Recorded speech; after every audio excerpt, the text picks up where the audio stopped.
Thank you, everyone. So the first order of business is the reorganization of the officers of the board. And so I will begin with the election of the chair. And so for that, I will be taking nominations for chair. I'd like to nominate Donna Hopkins. All right, Julie Curtis has nominated Donna Hopkins for the chair. Does that need a second? I can't remember now. I seconded. All right, okay, it is seconded by Irene.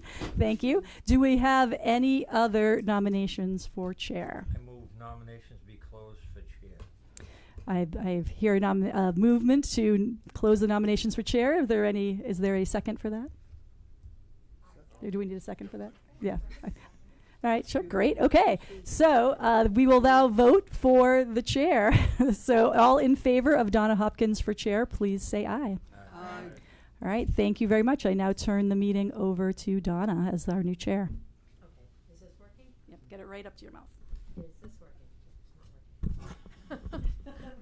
Hello, okay. Can you hear? Okay, I just want to make sure the secretary right now can hear. Okay, so now we need to have, Oh my. now we need to have nominations for the vice chair. Does, Jessica, you want it? Yes. I will nominate Jessica Cargill, Okay. please. Oh, I did Okay. actually. What did you not? Okay. You moved to nominate her? Yes, I did. Okay. Well, then I will second that. Any other nominations? Okay, all in favor? Aye. I Any opposed? Congratulations, Jess. Okay, can I now take nominations for treasurer? I nominate Corey. I'll second that. see. I can't hear. I'm sorry. I'll nominate Corey. Jessica, nominate. And I'll second that. Okay. And is seconding. Nomination to be closed And for who's- treasurer. Kenny, you seconded it? Yep. Do you accept the nomination? Sure. Enthusiasm, I love it. Okay, any other nominations? Oh, Mike just said. Oh, Okay. no, I'm just gesturing. Okay, no, that's It's an fine. Italian Okay, thing. so all in favor of Corey as treasurer? Aye. Any opposed? Motion carries. Okay, now election of recording secretary. I nominate the best recording secretary, Yeah. Julie Curtis, Yeah. for recording secretary. Seconded by Charles Desmond. Thank you, Charles. Do you accept the nomination? I sure do. Okay, any others? All right, Nomination to be closed for recording secretary. okay, all in favor of Julie Curtis as recording secretary? Aye. Aye. Any opposed? Congratulations. It's Thank yours, you. Julie. Okay, and we do have a member of the public here tonight. Can we get your name, please, for the secretary? Sure, Anna McDonough. Thank you. McDonagh. Thank you. And did you want to say anything or just wanted to come and observe? Just happy to be here and observe. Thank you. Well, we're happy to have you. Thank you. Okay. Excuse me, Noelle, do you have an extra copy of the agenda? Of course.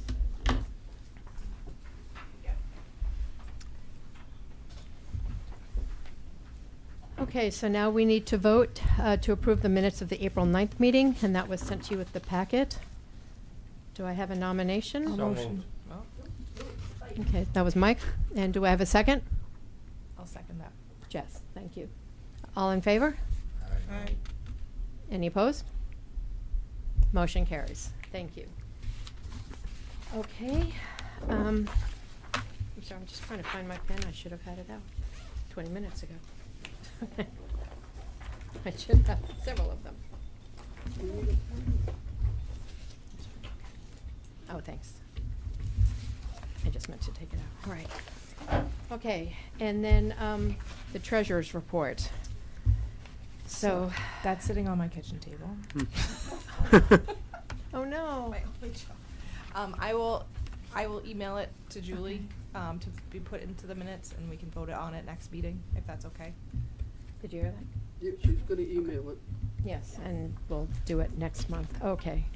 I know, I have to just bring mine in every And then are you night. gonna teach me what to do, Jessica? Huh? And then are you gonna teach me what to do Yes. for next meeting? Yes.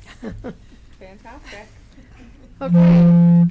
Oh my my. goodness, sorry. So I'm going to, Noel, can you hear me? Yes. Okay, I'm gonna turn it over to Noel for the director's report. All right, so my report was in the packet. I hope everybody got a chance to read it. There were quite a few things in there. First, I always ask if anybody has any questions about what was written in the report. I'll give everybody a minute. Yeah, actually, I have a question. Talking to your mic, Julie. I do have a question. Lisa, Lisa Tinkham, yep. is she any relation to Amanda Tinkham? Yes, His she's sister? mother. Yeah, Oh, goodness. Well, Amanda's Amanda also worked for us, right? So she was a page. Unless you're thinking of another Amanda Tinkham. oh, no, well, how could it be two? Well, there could be. I don't know. No. But Amanda was a page for us for almost 4 years, and then while she was in college, she worked as a sub for us, yeah, as an assistant librarian. Oh, So, my goodness. and now she's actually Lisa's away this week at Amanda's graduation. So there you go. So there we are. Amanda's not coming back anymore because now she's graduated and has a real job. So, not that working library is not a real job. But yes, Amanda is fantastic, as is Lisa. Lisa's also fantastic. Any other questions or comments about what was written in the report or anything? I don't really have many additional notes. I was just at the Friends annual meeting that started at 6:30 tonight and spoke at that. So they have a good showing there as well, and they're also reorganizing tonight their board. So Michelle Chaussee will now be the new chair or the president of the Friends, and Ellen Clarkson, who's been the president for the last 2 years, will be vice president. So that is happening, and I do like to note, if you have your books collected, the first week of June is when you can come drop them off for the annual book sale. Anytime the library's open, they can just get dropped off in the Gordon room, and then we'll have the sale the following week after that. What else was I going to talk about that was in here? And I just, Richard Trask, I actually saw him today for the first time in quite a while. So he was in the archives this afternoon. So I did get to go in and chat with him for a little bit. So it was really nice to see him. He's looking well. He's still, recovering, but he was looking quite well. And what else did I want to talk about? And as you all knew, we did have the water main break on Friday. There is no known cause for it. Like, I did ask to see if there was anything that they knew or saw why it broke, but it just broke. So we were just lucky that it broke outside the building and not inside the building, because if it had been inside the building, it would have probably caused severe damage to the archives for sure, because that's where the water would have come in first, and then potentially also into the children's room, Gordon room area as well. And they did have to work till 9 p.m. to fix it, so it took the entire day for it to get repaired. But they repaired it. They seemed to be fairly confident with the repair. So that was good. That was good news, for sure. And scary, scary when they called to tell me what was happening. I was just like 2 minutes away from the library, and they called me. And I was like, what's happening? And otherwise, I did include in the packet, but we'll talk about it some more later, too, that, a policy for us to deal with libraries if they do become decertified by the Mass Board of Library Commissioners. And I didn't know if anybody wanted more information about that now before we get into the policy, or if you want to just wait until we get to the policy and talk more about it. If anybody wants any more information. Would you like to know why she's doing it? Yeah, I'm concerned why you're doing it. Okay. So as I've talked about before, and I know this is new for Noah, so Noah gets to learning curve for Noah.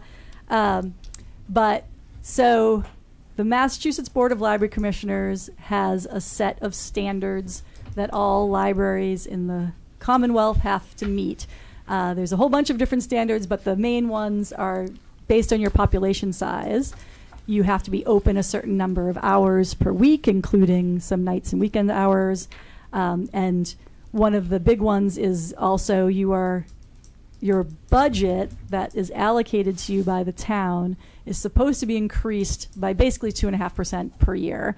That's the allocation formula that they use. It's an average. They do an average of 3 years of your budget, and then you're supposed to be 2.5% above that every year. And then the other big piece is that and again, depending on the size of your library, but for us, the metric is 13% of our budget has to be spent on materials, like buying materials. So those are like the big three things. There's some other things that are sort of more automatic for libraries. So part of the standards, right, is just make sure that libraries are all up to par in the state.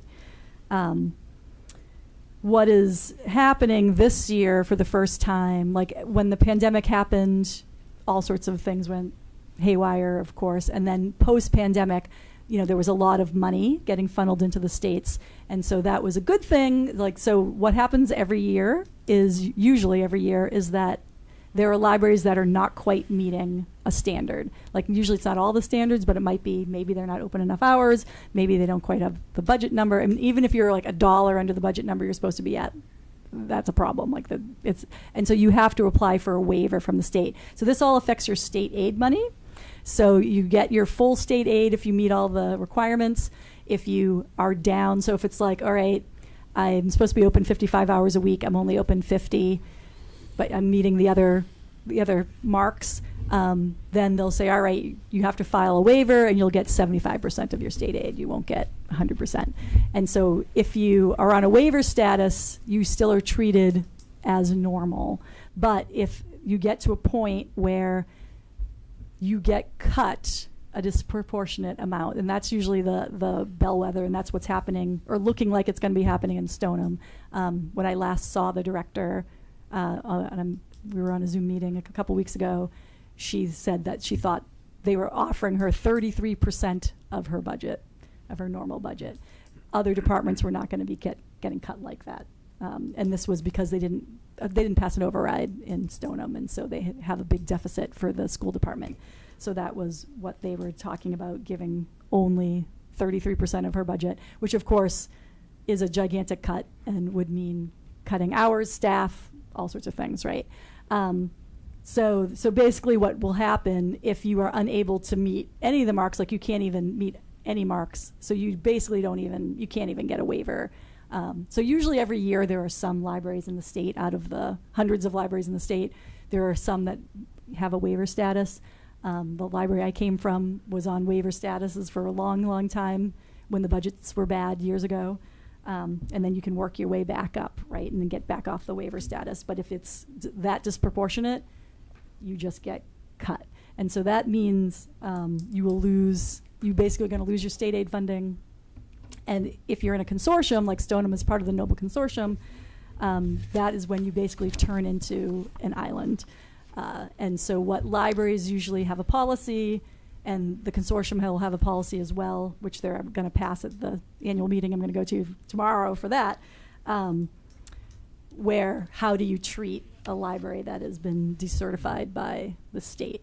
And as horrible as that seems, like so if Stoneham does get cut, gets decertified, then usually the policy is they can come and use Danvers, they can use the computers, they can read the books, but they can't check anything out. So they're basically not allowed to have any material. So Stoneham is the only library that they can check materials in and out of. And it isn't until you have to do that you realize how much you use loan from other libraries. And it feels really mean to do that. But on the other side of that, obviously, if they can still get full services from other towns, then their town has no reason to ever fund their library back up to where it should be or at all, right? So that's one of the reasons. So we do not, as far I looked through everything I could find, and we do not seem to have a policy. It's been a long time, I guess, since we've had a library local to us where this is a possible problem. So we do not have a policy that I could find about how we treat or how we would treat a decertified library. So that is why I wrote a policy for that we'll look at tonight and we can vote on. I usually would like to have that, look at it tonight and we'll vote on it at the next meeting. We do definitely want to make sure it's voted on for June because July 1st will be the new fiscal year and that's when their cuts will hit. So we'll need to have something in place for that as well. So it's a serious time right now for federal funding and for state funding with library related lines. And obviously that's, I would not have expected Stoneham to be hit like this. So it was a surprise to me, but they won't be the only ones. There's a lot of libraries right now that are in discussions about looking at how to do the waivers. So we're very lucky in Danvers right now. We're being very well supported, and hopefully that continues. But Donna and I had a conversation the other day just about how, the part of the point of being on the board of trustees is to be ready to advocate for the library if needed. So we may come up on a time where I might be saying, hey, trustees, we need to circle the wagons here and, make sure that the library stays funded for these points in time. So that's the basic story. Does anybody have any questions about that? Anything I've said? Yeah, go ahead, Julie. I think that did happen a few years ago, because I can remember we were allowing our library to be used. Oh, really? I think it was Peabody. So maybe during the pandemic, right? So because Peabody got cut quite a bit during the pandemic. So the one, I guess, say asterisk was during the pandemic, the Mass Board of Library Commissioners dropped a lot of their rules because everybody was in the same crazy boat, right? And you couldn't depend on funding anywhere, and everybody would have had to apply for a waiver. So rather than punish libraries when we were in such a difficult situation and people really needed the services, they decided to just say, nope, everybody, we're gonna not pay attention to the standards for now. So that's like a good example, but yeah, that was like an asterisk for it. So we probably should have at that time created a policy for normal times. I Yeah. honestly, I can remember it. Yeah. It happening. Yeah. So yeah, that's probably true. Yeah. Yeah. And we would have but everybody was willing to let everybody do anything during the pandemic, right? It was a time. Yeah, it was extreme. It was an extreme situation. So, yes, but this is a different situation now, where that shouldn't be happening at this point in time. Madam Chair, I have a question. Have you met with the new town manager yet? I have not gotten to meet. Oh, you're asking me or the You. trustee? Oh, me. Sorry. Yeah, so I'm like, wait. You said chair, and I was like, wait. Who are you asking? I haven't met her yet. I should be meeting her tomorrow, hopefully. Is the feedback from maybe dealing with Gloucester Library that she is supportive of libraries as Martha was, and as Wayne far Markey as and- I know so far, but yeah, we'll see how. Yeah, right. It's different We'll when know you're in soon. person, Thank right? you. Yeah, we'll know. Yes, I don't have any reason to think she won't be. Thank you. Yeah. Yes, Charles. So, in light of the events that we see unfolding in Washington right now, particularly with regards to the budget reconciliation issues that are going on and what looks to be very severe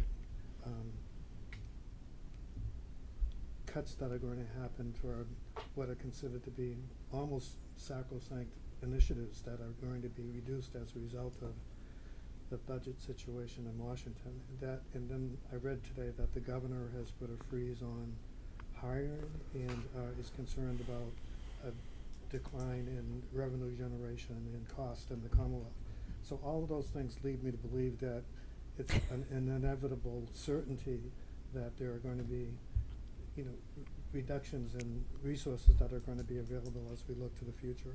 So I'm just suggesting that we might want to start thinking about where do we have to look in the most sensible ways about things that we can do to anticipate potential eventualities that will likely come to Danvers, in particular with regards to the library. So I think if we could just suggest that you start thinking about that in consultation with the chair, so that we're prepared for this when it actually starts to happen, or what are some of the things that we as a trustee board should be thinking about or to consider as we go into the months and year ahead.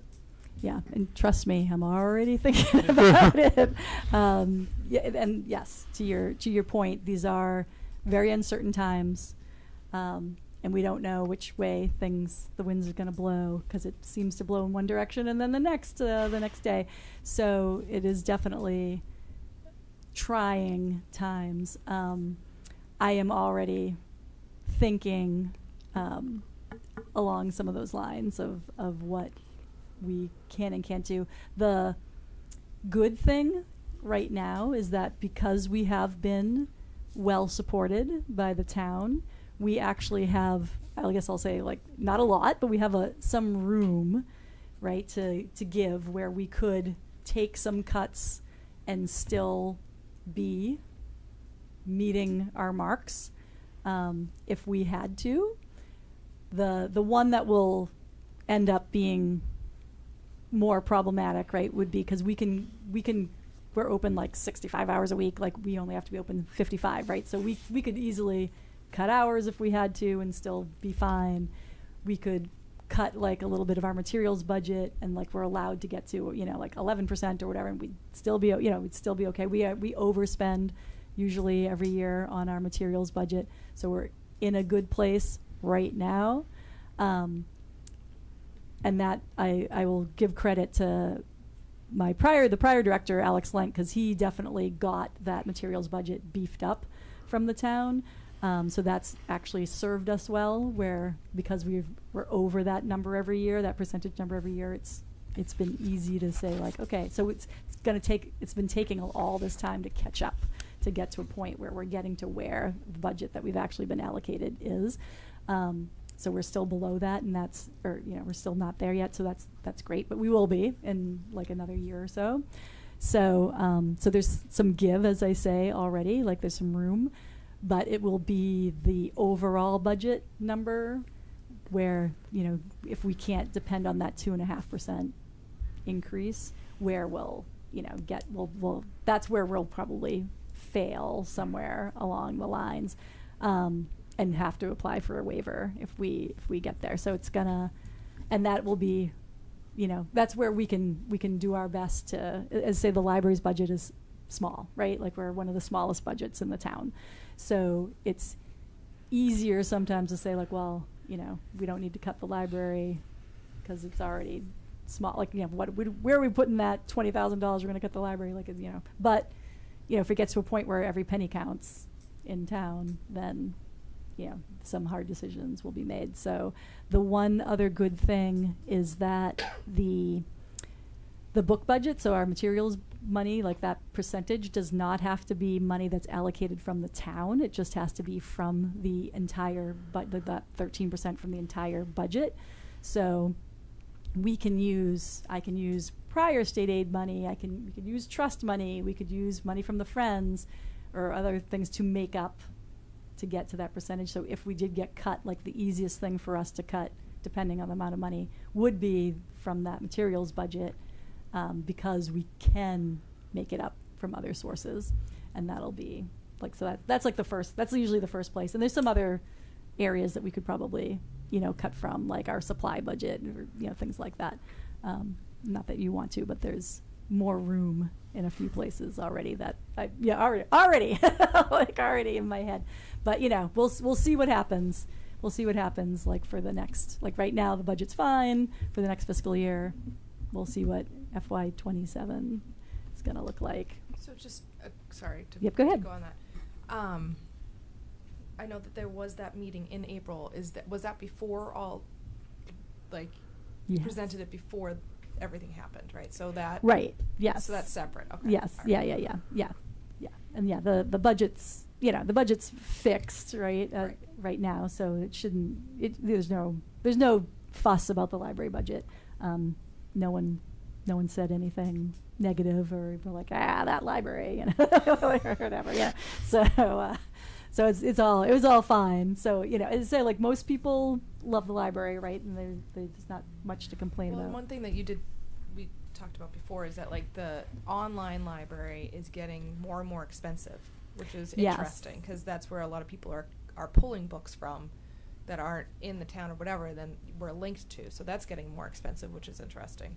Yes. So from a state level, is there a control factor, or is that just, like, open to? Oh, well, we could go down a really deep rabbit hole with that. The littlest bit, and there's been a lot of legislation that's tried to go through different states, because especially with electronic books, publishers just charge whatever the heck they want to for ebooks, and so some of them charge you for use for a year of a book. Some of them you can buy 2 years. Some of them will say once this invisible file is checked out 26 times, then you need to buy another one, which is, because they're like, a real book would have worn out by then, so you need to buy another copy of an invisible thing that will never wear out.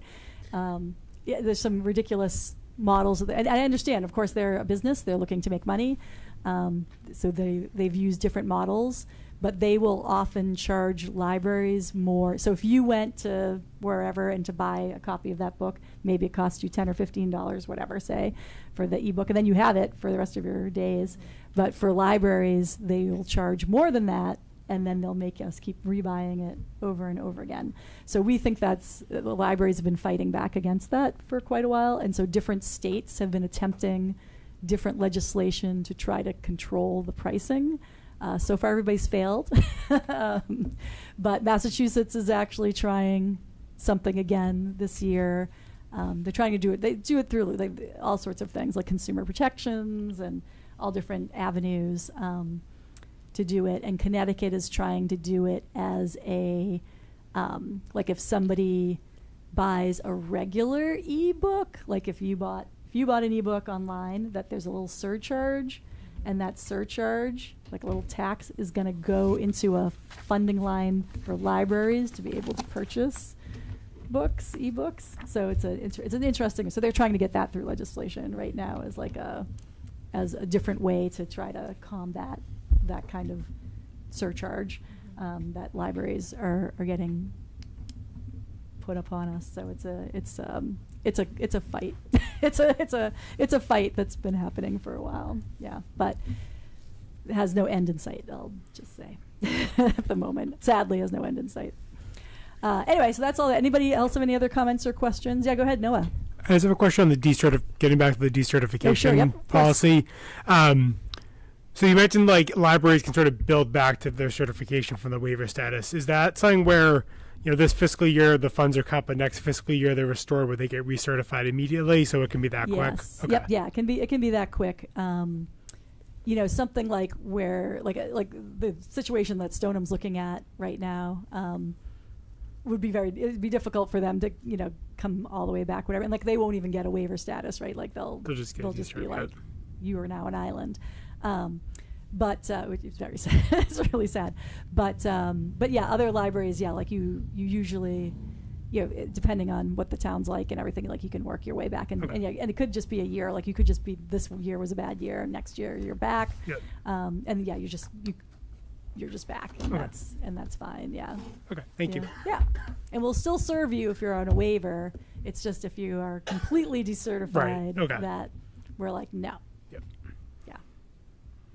Anything else? I know we're having good discussion. Thank you. I just wanted to say, though, because can you give him a microphone, please? I can't hear him. Oh, sorry. Yeah. We have a listening public. One of the good things about being on air such as we are tonight, I would just like to suggest and ask the listening public, people who are watching us tonight are library lovers and they follow what we're talking about because it's important for our library, and if I could just simply say that this is a time when citizens really have to pay attention to what's going on. These events are happening fast and quickly, and things are being done in response to a cascading series of issues that we don't have a lot of control over. So it's important that the public pay attention to what's happening to the library. Not everyone pays attention to it. And No. so I just simply ask that they follow your leadership and our chair's leadership so that when it's time for them to respond, they're able to do so quickly and effectively. Yeah, no, thank you. Thank you, Charles. That is a good point. And I do hope people who are watching out there are paying attention, and this is the time to, there are a lot of things to fight for, but libraries are an important one because they do serve everyone, which is not the case for most things, right? We do every age. We don't care where you come from, who you follow, what you do, as long as you just behave like a nice civilized person and that we take you in and we'll help you as best we can, and that you can't say that about almost anywhere. There's almost you can't go somewhere and stay all day long without buying something, most places, or doing something. So the library is really a remarkable institution that is not like anything else that we have in this country. So I think it's important that we protect it as much as possible. Obviously I'm going to be saying that, but but it is important. And I think, becoming a trustee, I think, is an important, part of that too, to say that you believe in that as well. And say that to people when you meet them in the street. All right, any other questions about that? I know we've talked a lot today about that, but it's important. It's important. It's important. So, and I don't think I have anything else new. I usually have some other things new, but I don't think I have anything else new to add. So, if no one has anything else, then I will sit on my report as it is, as presented. Okay, so let's move on to old business. And I sent this out. I texted everybody. I hope everyone had an opportunity to read it. Yes, and it's in your package tonight as well. And this is for the scholarship committee, the application and scholarship policy. So, does anyone have any comments or any changes they'd like to make or any additions? Or you were all happy with it? Noah's reason is if that's okay. Yes, of I course. wasn't here for the previous discussion, but I Right. reviewed it. So I was just looking through the eligibility requirements, and unless I missed it in reading it, what happens if an employee were to leave the library? Would they still receive the scholarship? I know you must be a current employee with a minimum of 6 months of service, but if you get the scholarship, then you leave. Is that something that has If been we've discussed? already given it, there's really There's nothing, not okay. any way we can get it Yeah. back. And the reason we decided to make it a scholarship instead of, we were giving money after the fact. Yeah. But school's so expensive now. Yeah. And if people are, trying to better themselves at their job, we wanted to be able to support them Yep. in that endeavor. So we did change it to a scholarship. Okay. So That makes sense. I just wanted to make sure that was yeah, discussed. that's- Okay. yes, Thanks. and that is why we chose to change it to a scholarship Yeah. policy then instead of a reimbursement. Like a tourist reimbursement. Okay. Yeah. Thank you. Yeah, to I try have and a question, alleviate. Madam Chair. How much Yes. doesn't seem to be an amount? Didn't we talk amount before? No, How we're much waiting. for Yes. if somebody Yes. if somebody's awarded or somebody's That's my given? next question. We We're didn't waiting put on an amount in finance. here because it's a percentage of what we have in our accounts. And there was some discussion. No, I think we're waiting for our Cornerstone, our finance committee to get together with Cornerstone so that Cornerstone can give us a recommendation of how much we can reasonably allocate. Yeah, because right now, the 20,000 that we give to the The library. To the library. Like twice a year, so it would Initially, only that be for, amount of money, when we had Cornerstone in here, was I supposed to don't, include schools do semesters this, or, Okay, so okay. it would only be Scholarship. Like a short term. So Got it. we Yeah. need Okay, that makes to sense. Like look one at it as semester at a whole time. Yeah. of how much Yeah. we're taking out so that we're I not think there should be a clawback, but I just creating wanted a to ask. deficit. I can't think of anything more rewarding for an employee to be able to go on and further their education. Education is a good thing, and it not only benefits the employee, it benefits the library itself. Okay, we're talking about, we're trying to have a policy on this, and application process but we don't know how much we're gonna give them. Correct, Yes. because it could be different every year. So we would vote on how Well- much we would give them, because it depends. So there's actually a few different, there's a financial. I'm sorry, I'm closer, sorry. Can you hear? Is that better? Okay. So under old business, there's the scholarship program and then the finance committee bylaws and operation procedure. We have to vote on that, create and get a board together so that we can talk to the finance to see if there's a room to grow that number or where we can sit with that number. And then that will determine, what we're giving to the library and what we can give to the scholarship. Basically, it's going to be like a yearly thing that we can look at. It may fluctuate. It might. That's why there's no number. Again, I'm looking at a policy here. When I was employed in the Danvers Police Department, they had an education policy. It was very clear.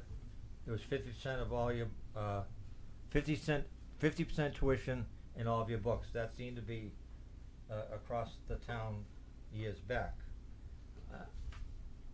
I can't see adopting a policy where you're encouraging people to apply, the application process, trying to form a committee, and not knowing how much we're going to give them. I can't. If I'm going for my master's in anything, and I'm applying,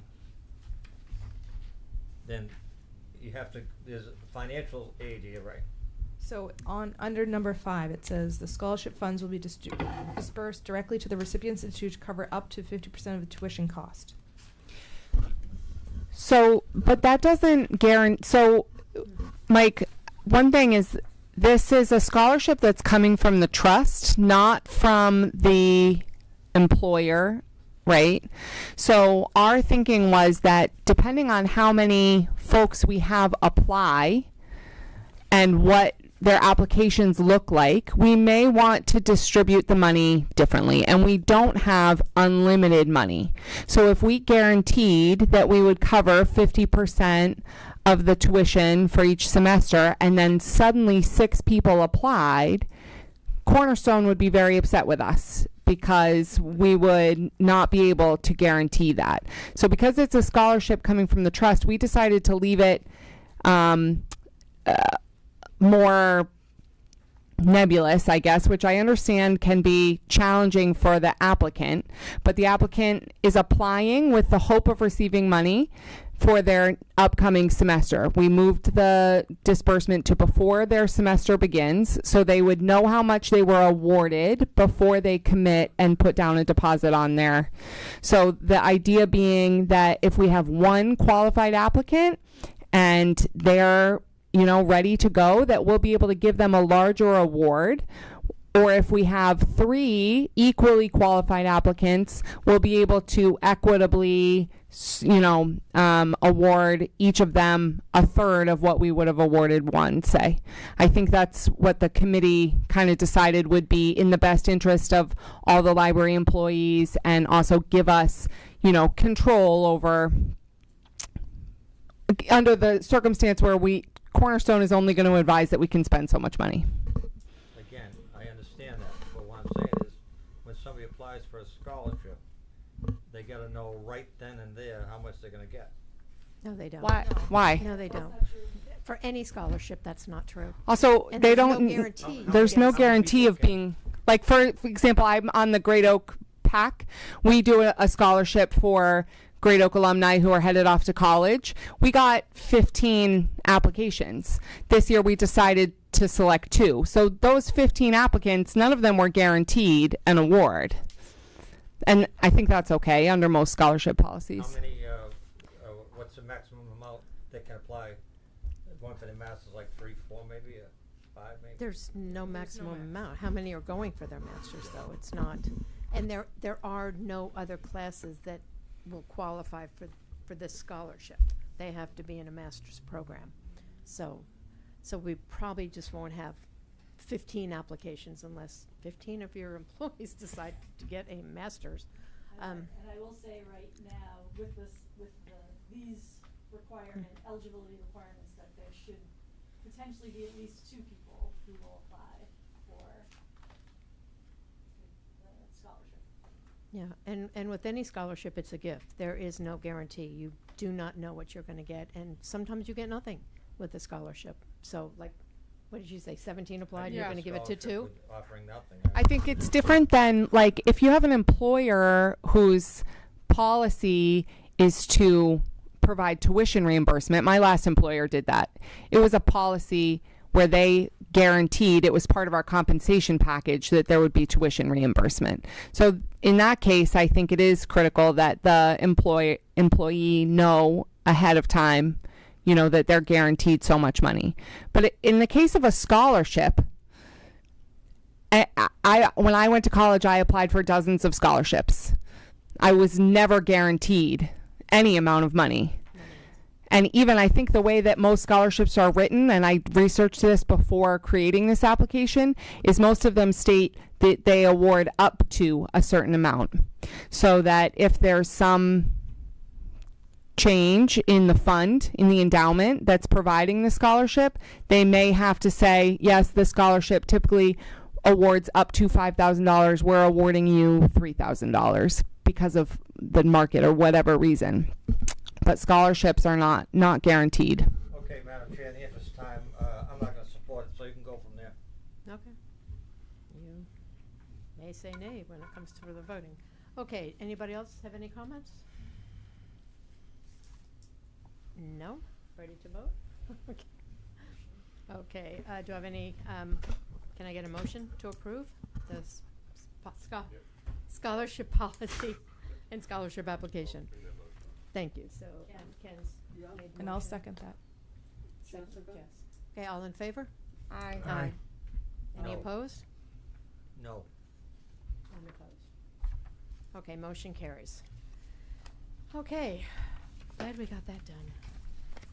All right, and now we have the second one, and that is the bylaws and operating procedures for the Finance Committee. And again, this is critical because especially in these times, we need to make sure our money is working hard for us. And we need to have an active committee that can work with Cornerstone.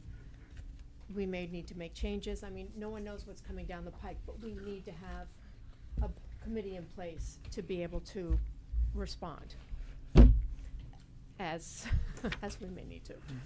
So anyways, did everyone have a chance to look over this?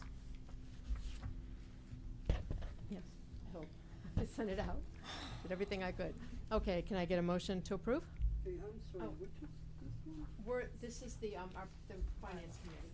The bylaws and operating procedures Yep. in the Finance Committee. Oh, It's a Donna? separate document. I said 2 minor, like. Oh, mis- absolutely. Typos. One Okay. was on page 2, under 1.5. In the first line, it should be shall vote for, not I'm shall, looking for it too. shall vote of. Where is this again? I'm sorry. Sorry, this is on page 2, under, section 1.5. Oh, okay. The first line. Mhm. Over. It's a disclosure. One second, Ken, can you? That was in your Oh, there it packet is here, right did there. you? Bylaws, operating procedures. No, it's separate. It's this one right here. It's this one that I sent out in the email. Okay. Okay, I'm sorry, Kenny, what No, did- it's okay. So it's the first line under section 1.5. Mhm. And it says, no committee member shall vote of, I'm just correcting that to shall vote or, so the of to or. Okay. Under 5, Yeah, Mhm. and similarly on the next page, Shall vote.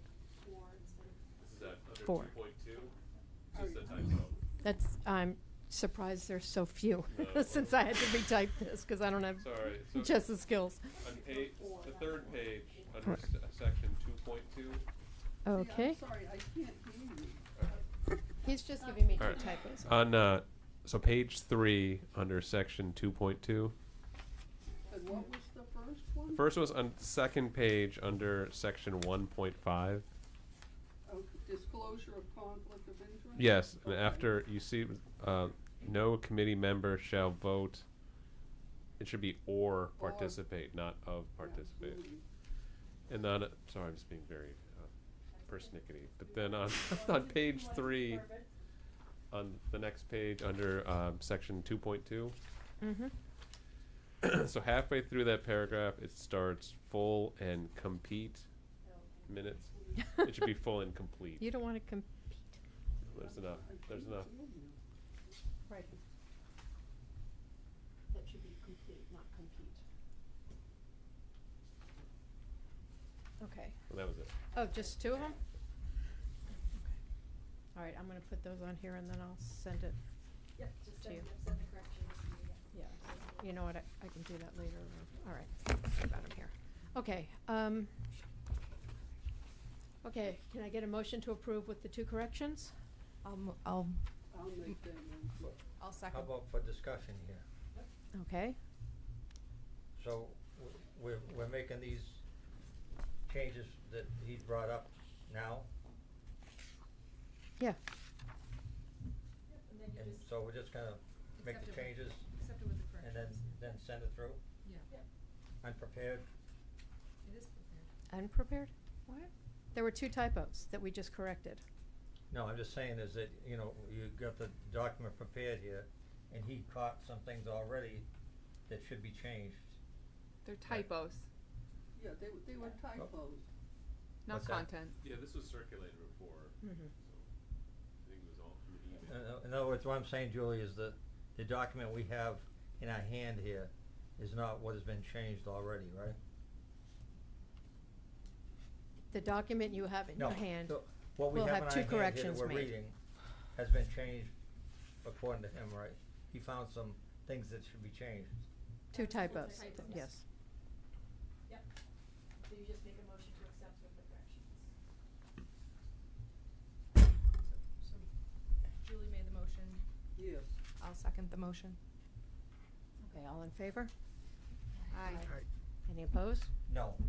Okay, thank you. Motion carries.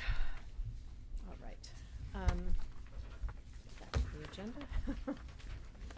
Where is it? Yes. All right, we're gonna move on to the community board policy, and I'm gonna turn this back over to Noel for this section. All right, yeah, so I missed you all last month, but I had this policy put into the packet last month, and then I was hoping for a vote on it for this month. It is pretty straightforward. I know I didn't get to talk about it last month, so I'll just talk briefly about it. Just we do have a community board. It's always been a random mishmash of what gets hung up on there, so we just wanted to make sure to put in place, you know, what does get on there, how long it's up there for, and, you know, just like the size of the flyers and, you know, the limited space, and, you know, things shouldn't be up there that, and pretty much we follow this already, but we just never had it written down as a policy. So I just had wanted to make sure that it did come through that way. And occasionally we'll get some things that are probably not quite appropriate for the board that people want to hang up. And so, like, can't you hang up my handyman, you know, like, you know, sign, or, you know, my I will tutor and things like that. So we want to just have a policy in place so that the staff can say, no, this is not appropriate content, or you know, whatever, things like that. So is there any questions or anything about it? Where's it located? Just inside the door? Yeah, like, yeah, when you go to the vestibule and just look to the left and it's there on the wall. I'm actually gonna kind of, I think, maybe break it into two, like have it like a Danvers only and then like a other community thing. But you know, that doesn't, it's still gonna be there. It's still gonna be in the same place. I just might divide it a little bit to make it a little clearer where the things are located and stuff. But yeah, that's all. It's pretty, as I say, it's pretty straightforward. And I didn't know if anybody, we just picked the communities that we chose were basically based on, for the most part, what communities are directly touching Danvers. So, because we get things from Ipswich, Newburyport, like all over the place. And not that people might not want to go to those places as well, but we want to prioritize our very local community and not, you know, places far away. So, because it's a community board, not a everywhere board. So, yeah. So if there's any discussion, yeah, go ahead, Noah. Just a quick question: was there discussion on where the policy itself would be posted, both physically or online? Yep. So we have a policy section online on the website. So it'll go there. So okay. it'll be So it'll go there. yeah, for sure. And then we'll have, like, we'll try to have copies at the desk. So if anybody happens to ask, like, we won't post it. I mean, it's not usually an issue or anything at all.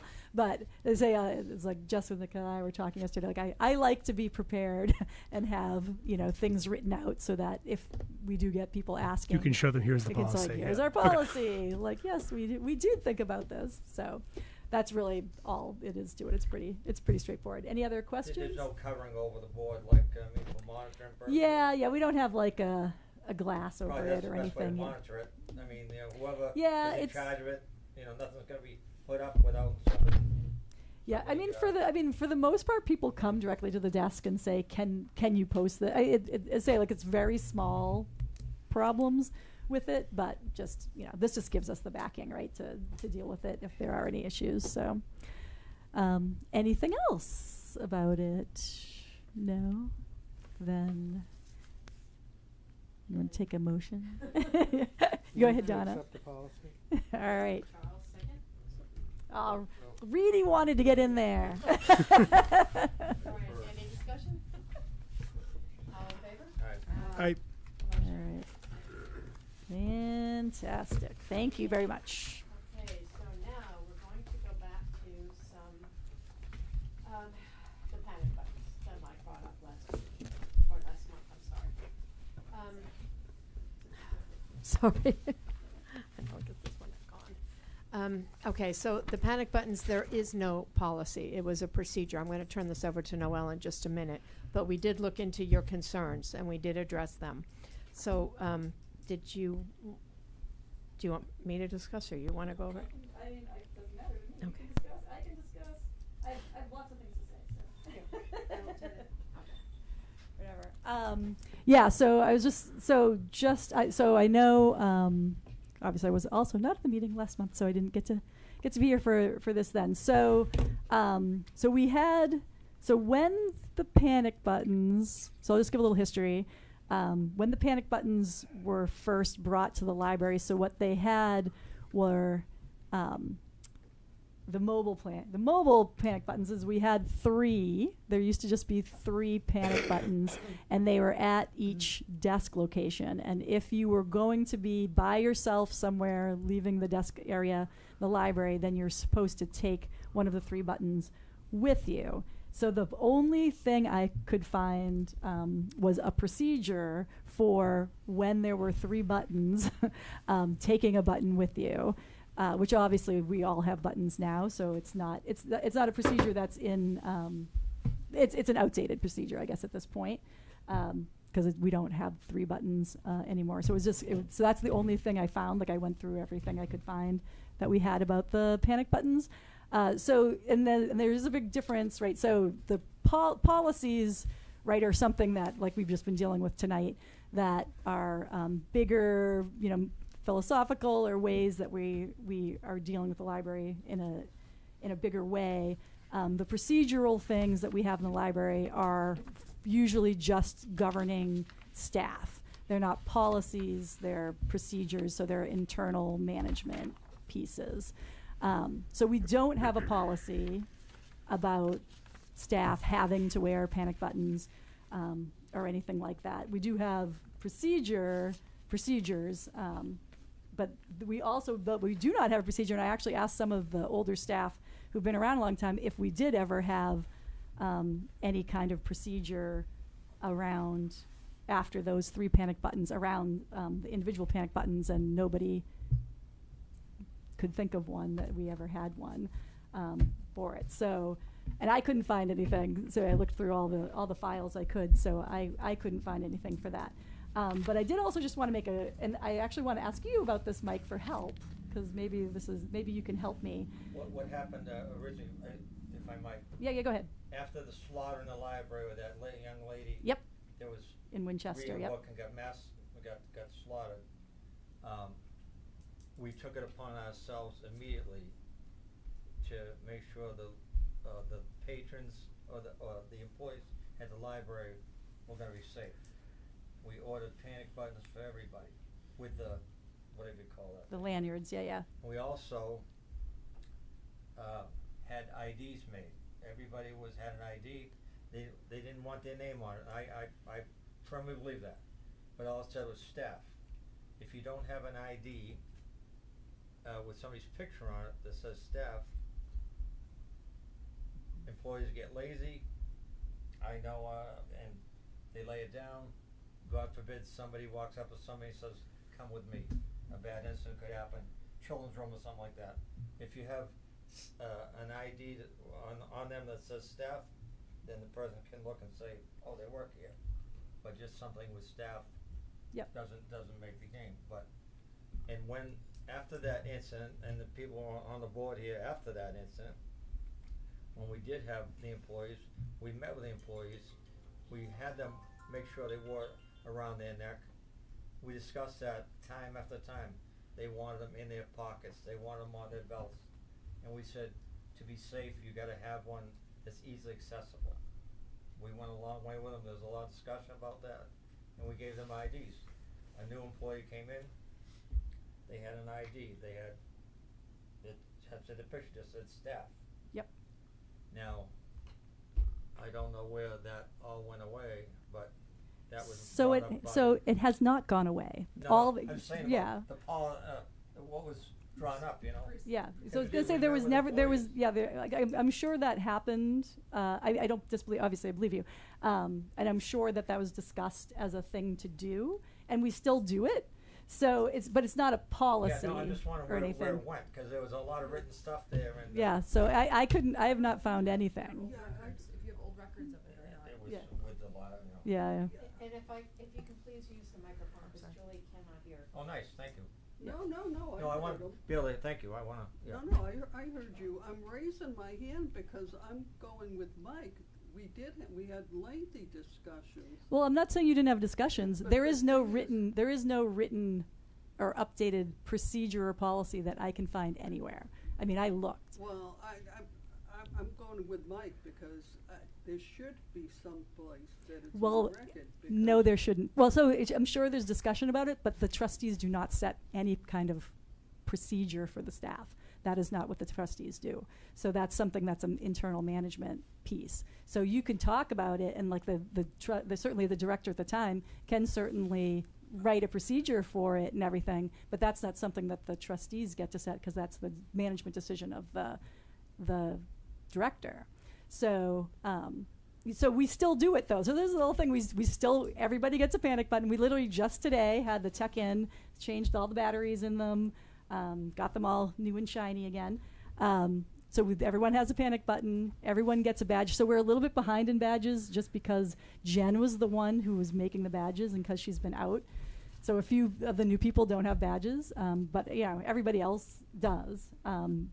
For the most part, like I mean, I'm not ever going to walk around and be like, "Do you have a badge? Do you have a badge?" I'm not going to do that. I'm not that kind of person, and I'm not going to do that every day. That's just not what I'm going to do. But for the most part, I see people wearing their badges and they have their buttons.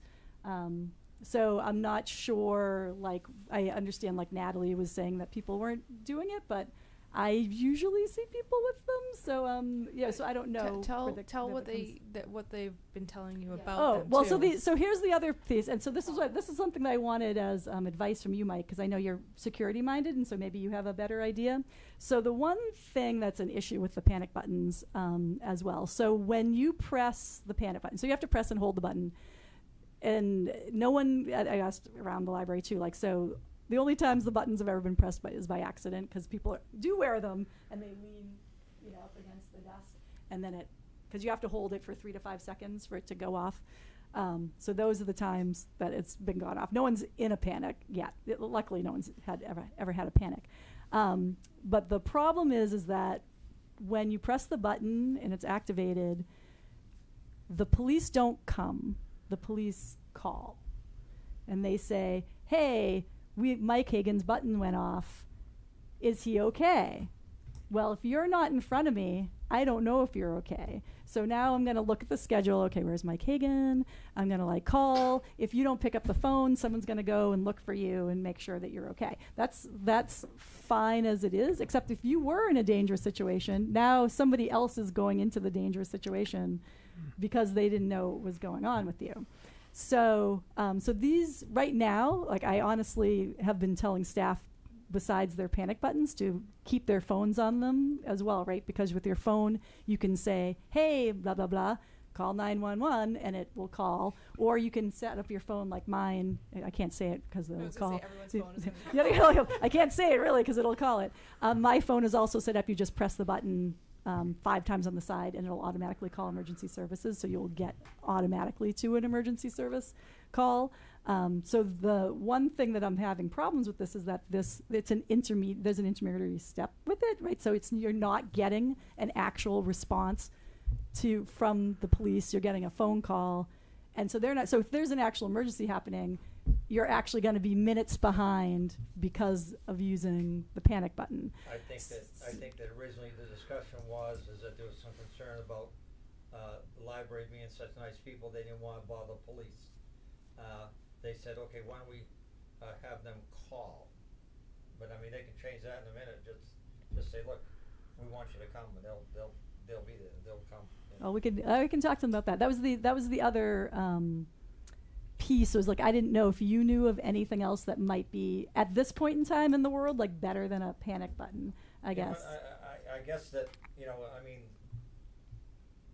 for each individual, my recommendation is something like that. Because no matter where they are or if they're in trouble, that's going to activate to say somebody needs help. Right. But you can change with the police and just say, look, if you get an activation from a panic button at your station, please send somebody. All right. I mean, I'll call them. I'll talk to Jamie about it. In other words, I hear your point. Chase them around. Yeah, I get that. Yeah, but as I say, like I mean, everybody does have one. Yeah. Everyone usually has one with them. Originally they were numbered. Yep. And I put new numbers on them just today. Was supposed to be able to say. So just today, I literally the alarm company. So they have a new alarm company that they just hired this year. Oh, it's not SOS. It's not SOS anymore. It's Alarm New England. They're called. So the tech came today, so I gave him an updated list of all the staff and the numbers that they had, and then the new staff didn't have assigned numbers, so he's gone through and so the list is all updated with the numbers associated with the people, so that they should be able to call or come and say, whatever, Mike Hagan's number 4 went off, or whatever. So we did just refresh it all today, so that's actually, everything's up to date as of today. Originally, when we did that, we had SOS Security, and I had met with the director at the time in SOS, and I was asking him what his response time was. He told me, like, under 30 seconds, and I laughed. I said, okay. Next day, we pushed the alarm. They called in, like, 10 seconds. Oh. Yeah, so, I mean, I've never, the few times that somebody's accidentally press the button, I've only had the police call. Like the alarm company has never called us.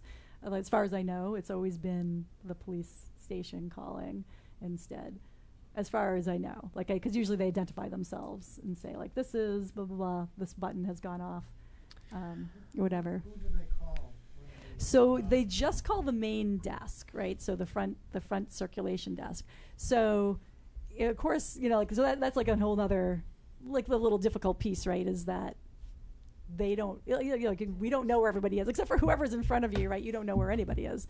And, maybe, if I had my button on me, I could be in my office or I could be anywhere in the building, right? Because I might be roaming around doing all sorts of things. So, they might not know where I am. So finding me, if I press my panic button, can be a task, for sure. So, but, the police do have the ability, to look at the security cameras at any time too, right? So they could always, say in a situation they could always, and that's what the police chief and I talked about, is that he can at any time, they can just tap into the feeds and look around to see what's happening if they really are worried, or need to, if they couldn't get a hold of anybody or something. So. We had panic buttons at my last teaching post, and we also had the problem of frequent inadvertent pressings, which was a real problem because it put us into lockdown. Yeah. So if you are going to change it so that the police respond rather than call to reduce the intermediary, I would recommend changing the function of the button.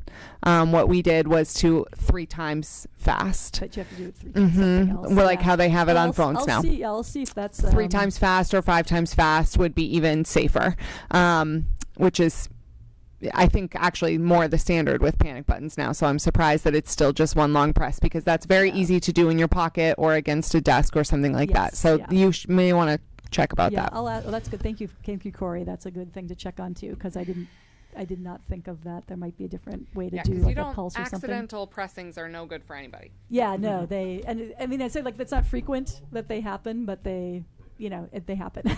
they happen, and people then are, and of course then my staff, of course, then becomes embarrassed that they did it and that the police are coming or, calling and like, oh no, I'm so sorry. So as to your point, Mike, like the staff is like, I don't want to bother the police if it's inadvertent, right? That's why we started having the police come in, walk through, say hi, introduce themselves. Cops love to eat, get them some donuts or something. Have them come in. But on the panic button thing, I mean, time is important, and I mean, I agree. I think just leave it the way it is. The alarm goes off, the police come, we can work it out from there. And I mean, we've developed a policy on everything else. We ought to develop a policy, in my opinion, on these things right away. But it's not because it's a staff thing, and the trustees don't deal with the staff. So it's not a policy that we could have for there's that division because it would be a procedure and not a policy. You tell me the trustees don't set policy for the library? No, we're not for the staff. You don't. You set policy for other functions of the library, but not for the staff. We have that. We've talked about this before. That's our division, right? The division is staff is director and management piece, and the trustees deal with the other pieces, the big policy pieces. And we have, I mean, and I understand, I do not take away the importance of this at all. I'm not saying that this is an important thing. I'm just saying that it's not in the purview of the trustees to create a policy that would be for the staff to have to do something. That's not a policy that we can do for the staff. We suggested that the director might entertain the idea of composing a policy for this. Policy for so I don't do policy for staff. I do procedures for staff, and I say like it's already what we do. Like it's already part of what we do. It's not. I don't need to create a procedure for it because we already do it. It's like just part of our regular. Like when you join the library, you're getting a panic button. You're getting your badge. Eventually, get your badge. You get your key. And we say, here's how this works, and we expect you to wear it, and it's already part of our culture. Kind of thing. Okay. Yeah.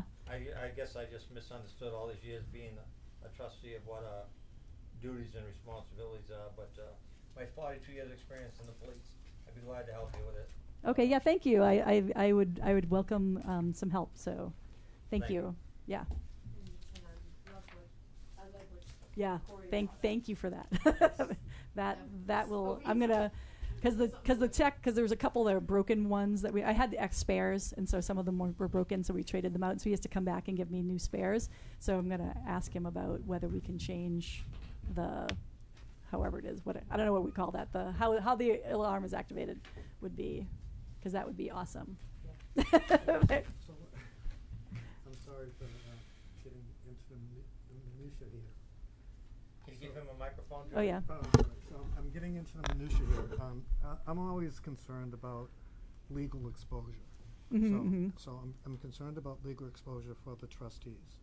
That is, if there were an incident that happened within the library where there was, say, for example, a criminal assault against a citizen in the library or a member of the staff in the library, you're saying that the guidelines for governing the safety of staff or individuals in the library is a procedural thing that's under the purview of the director, not the purview of a concern of the They're, trustees. well, the running of the building, right, and the staff is under me.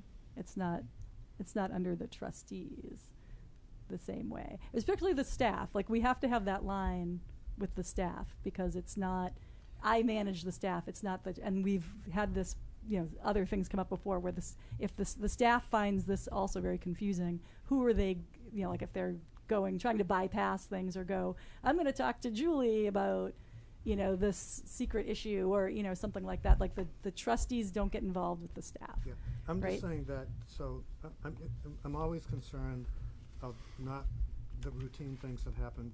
I'm concerned about the things that are not routine that happen.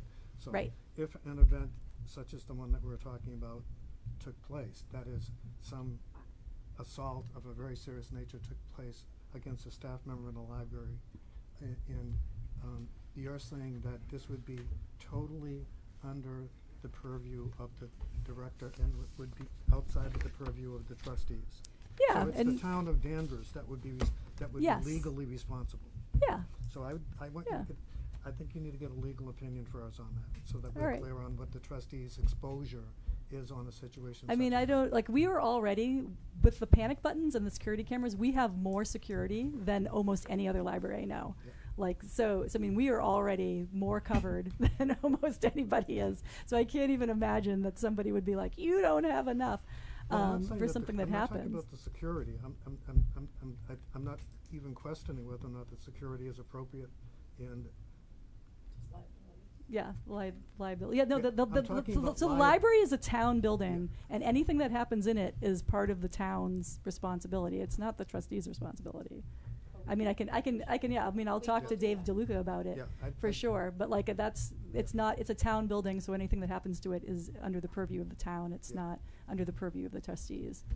Yeah, usually people who have terrible catastrophic incidents take place, they sue everybody. Well, yeah, They don't just sue the town. they No, might, they're they gonna- might, they might sue, they might sue everybody, yeah, that's true. I'm just simply saying, they will sue the trustees if a major event such as the one that we're talking about took place. And I just wanna know, legally from the town's perspective, is the board outside of the realm of responsibility for such an incident? It's just a simple yes or no question. Yeah, If it's a well, no, I'll see, yeah.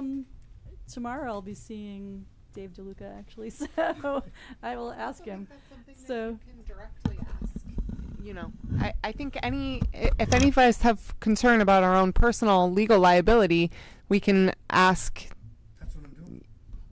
But she doesn't have the answer. No, I'm asking her to get the answer. I'm asking her to consult with legal counsel for the town of Danvers to ensure that if there were an incident, for example, I'm not trying to go into great length here. I'm listening to what Michael was saying over here. If an incident were to happen and we did not institute a policy for how it should be handled, you're saying that we should not institute a policy. It's out of our purview to institute a policy, the trustees. yep, So the town should have a policy or procedure. If they do, great, and we're exempt from that. We're protected outside of the realm of exposure. That's wonderful. yeah. think we I should mean, do we that. already have, like the library, we already have emergency procedures. We have an emergency procedures manual, so if something happens that's an emergency, like there's already something that we're following that we have in place. So, I mean, I would find that, I mean, not to say it couldn't happen. Like, as you say, we're a very litigious country. That's why I'm raising- and people will sue if they can sue. Yeah, but I'll say I'm going to see him tomorrow, so I'll Thank you. grab him It's as and simple as that. ask him that question, the liability of the. So you want me to say, would the trustees be legally liable if some kind of catastrophic event happened inside the library and somebody we was did like not have a litigious, policy- and, any policy and you had no to policy deal about? with But it. what would the policy be? I guess that's like the whole question. So Well, let's ask first. It's out. It's anything that's out. What he's likely going to say, and I'm glad you're going to ask, but is that if it's outside of the scope of the trustees, which it clearly is, policies around when the staff should be wearing their panic buttons or how they should be wearing their panic buttons, that's outside of our purview, and it very clearly is according to the state laws in Massachusetts. Then he's going to say that's that's what would ultimately Right. come out in court. There's nothing, and people can sue for any reason, anybody. Just show me the But language that says that. it's in your, Am I saying it there right? you go. It's right in there. Madam Chair, it says right here under duties and responsibilities. Trustee boards make general operating and administrative policies. The library director supervises the internal management, daily operation and procedures of the library. The board acts as an agent of public trust governing the library. The library director exercises professional judgment under the director and the review of the board to implement the goals, objectives, and policies set by the board. A trustee board and the library director work together as partners. Tell me we don't make policy. You do make policy. You don't govern the staff. If you look I under govern the human staff. resources, the human resources section. Human resources section I think, says. she's speaking for herself here, I think, I might, but I'm just saying is that I think we need to have a discussion sometime that the tail doesn't wag the dog all the time here. That this board does have authority and responsibility. If something happens in that library, you can tell me all you want that we're all set. One time they tried to sue us, a guy got run over on Sylvan Street by the library. They tried to sue us, but if something bad happens in that library, we're supposed to be making sure everything's good there. And I think we're getting a big disagreement on what your responsibilities are and who you answer to, I think. I don't think so. And we're gonna stop this conversation, because we've gone way off the agenda at this point. You made a specific request. We're gonna look into that and we'll have an answer. And Thank you. I'm sorry. I didn't mean to interrupt you. no, that's okay. And if we wanna have another meeting at another time to discuss that, but make no bones about it, the tail doesn't wag the dog. We do work we have a great partnership, I think, with the library director. And I'm really, really proud of our library and what it does for the community. So I don't see any problems. If I did, we'd be having all kinds of different reviews. Okay. Anyways, let's move on now. So we just talked about the panic buttons, and the long and short of it is, Yes. I will look into that. The long and short of it is, we don't do policy for staff. We can advise Noelle as to what to do or tell her what to do, but there is already a procedure. It just, these do not seem to be working as they were intended to work, and that's the problem that needs to be addressed. So, and you said you would be happy to help with that. Be more than happy to. I Thank think you. I have some expertise in that. Okay, great. Yes, we do, and that's why I appreciate you helping. No, so that's great. Okay, so let's move on now to new business, and let's go to B, the serving decertified libraries policy. Back to me. So we already basically talked a lot about this. So and I said I want to just have you all look at this and kind of rest with it, this month, and then next month I will call for a vote for it, unless people really want to vote for it now. But I mean, usually we try to give it the month of, sit on it for the month and then like vote for it the next month. But this is just pretty straightforward from what I was talking about before. Just saying, that if a library is decertified by the Massachusetts Board of Library Commissioners, and they maintain a list of, who's certified and who's not. And this is for anybody, like our consortium is unusual in that we will let anybody get a library card no matter where you're from. You don't have to be in the consortium. You can be, live in Springfield and come and say, I want a Danvers card, and we'll give one to you. No one else does that, just us. So, and Boston Public Library, they're the only other ones who do that. So, so this would be for any, so if the Springfield Library was decertified and somebody came and wanted to use it, then we would also be like, hey, no, we can't let you. So the same thing. So just like interlibrary loan won't happen, the resource sharing agreements that we have, we do what we can do. But basically, like, they can only use stuff in the library. They don't get any borrowing privileges, and we would not loan to them through interlibrary loan. Those are the basics, and then this is a lot of the rest of it is just explaining what everything means. It's very well. I tried to make it very well explained what everything meant in here, and I did put the bottom of the why we would adopt this policy, which is basically to make sure that we're protecting our resources, and that we are trying to make sure that other municipalities are adequately funding their public libraries as well, so that there's equitable access across the Commonwealth. So that's just the basics of it. I'd say it's also very straightforward. Do we have any initial questions or comments about it? I know we talked a lot already earlier, but we can vote on it next month. But and again, as awful as it sounds, if we continue to provide products, things that people can take out of the library to every defunded town, and if more may happen with the economy being where it is right now, our library is going to suffer financially. So it sounds cold, but it almost has to happen because it's important that every town funds their library. It can't all fall on Danvers if something, big happens in the North Shore. So anyways, so what I'd like everybody to do is, please just read it. It's not huge. If you see any typos or anything else, please let Noel know, and we'll bring back a final copy to vote on at the next meeting. Yes. And I'll just say I am going to the Noble annual meeting tomorrow, and I know that they are bringing forth for the consortium decertification policy update. So if there's language in their policy that I feel like we should be adopting, I will, update the policy and make sure we all get it before the next meeting as well. But I haven't seen theirs yet. And I just while I have I put in everybody's packet a green sheet, which is your updated contacts of all your fellow trustees. So I'd proactively had contacted Noah to get his address and contact information. So he is on there. So if you do need to reach each other, green sheet, so you can't lose it amongst all your other sheets. I didn't get one, no. I didn't put one in your thing. Oh, you can Did have put this it in one. my new folder? In the new I folder? gave you back the new folder.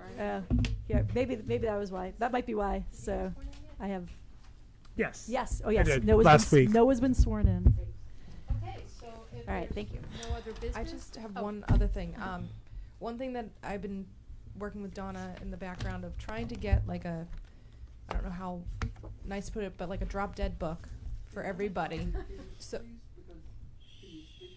Right in the microphone. I am working on a drop dead book in case anything happens, or if someone gets voted off the board and then we need the information from that person. So at next meeting, I'm going to sort of have physical books for us, as well as talking. I kind of have ideas while I'm thinking here of how we can have it digitally as well for access to everybody on the board. If there's anything that you guys want in there that I haven't really told you what's in there, but if there's anything that you want in there, please let me know, and I will either add it or it's already in there. So Yeah, what's in it? well, it was Just kidding. first. Well, more like for especially for Noah and stuff, like the last year's meeting minutes will be in there. So those were all I'm only kidding, Jessica. Oh, well, no, it's good. It's good to know. And then having everybody's name and contact information, who is in the library and staff and what's their roles, because I know, and it obviously will be changing over time, but having that list for everybody to have.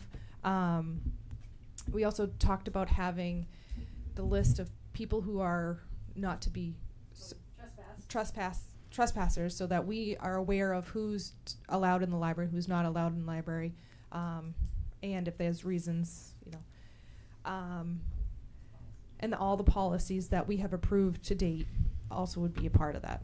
And I'm working on a calendar that should be in there. Okay, and a calendar. So like when we have to submit for taxes, this is the date we should start. And then each member of the board, like chair, vice chair, treasurer, and secretary, what their roles are, and we have that printed out.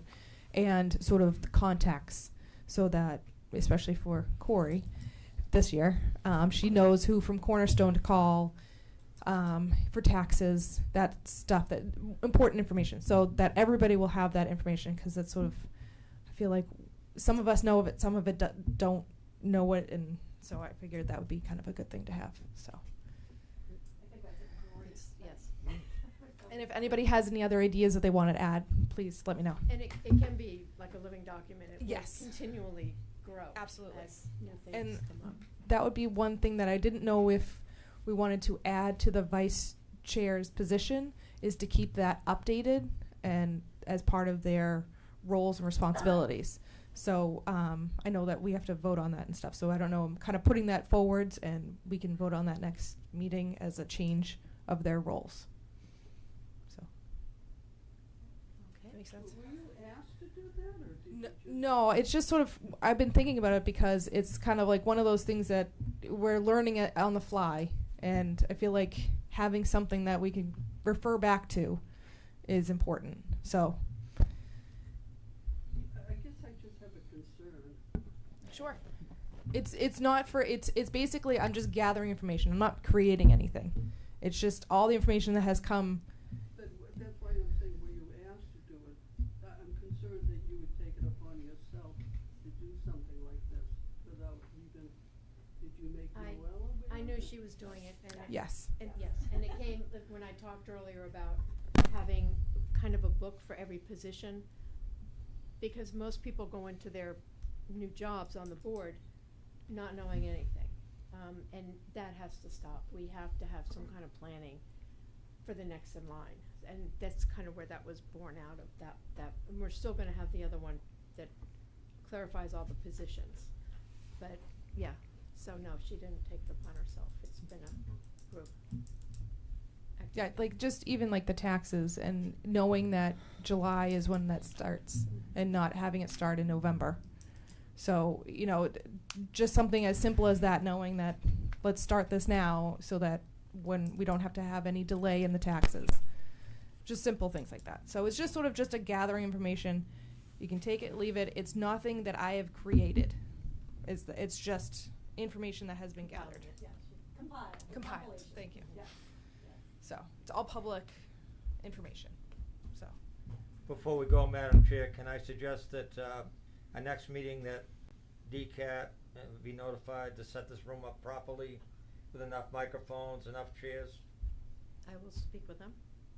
I mean, when you only have a few microphones, you can't hear the lady beside you anyway, but in the beginning, it gets hard on the other side. I got it. We'll talk to them. I mean, this looks ridiculous. Okay. Any other new business? Can I get a motion to adjourn? I make a motion that we adjourn. Second? All in favor?